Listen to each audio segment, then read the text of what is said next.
All right, today we're going to pack, unpack, and then repack our installation rails.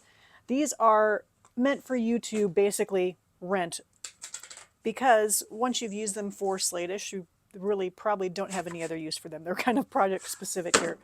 So when you pop this open, you can see we've got a cap. It says top. And when you pull this all the way out, here, I'll get this out all the way first. What you're going to see is a cap on both ends.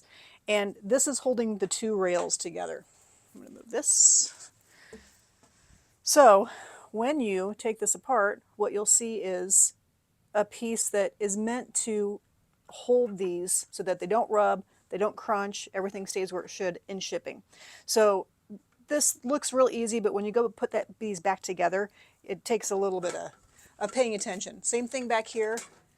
Just a mirror image, it's the same exact thing, but it does have bottom and top. And the only reason you need to know bottom and top is bottom goes into the tube first when you're repacking it. So that's the way this goes. So you can see that these are kind of nested. And these rails have these clips, and this is meant for obviously the Slate-ish pieces. So just kind of as an example here, you have an angle and you have a little bit more of a rounded piece. The angle is where you're going to place the painted coated surface, and then this is where you're applying your adhesive. So just kind of so you know what you're dealing with here. These rails have spacer lines, which is pretty much exactly one tile. So you can use this, up the wall if you're trying to figure out where something is going to land. When you go to repack these again, the thing that you're going to pay attention to is this little inside. So again, we've got our top and bottom. And what you're going to do is basically you've got, again, a straighter side and a more curved side. So the way that this goes together is you're going to flip them. And they're going to have a little bit of an angle so that they look a little crazy here.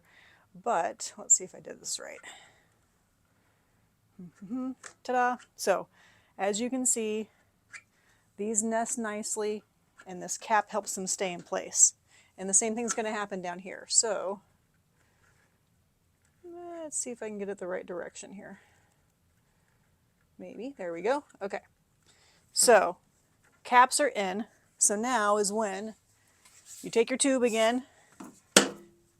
Top does not go in first. Bottom goes in first. And then once you get that in there, you're just going to lift this a little bit so it actually gets situated in the center of that tube. Closed. Top, retape it again, ship it back. That's it.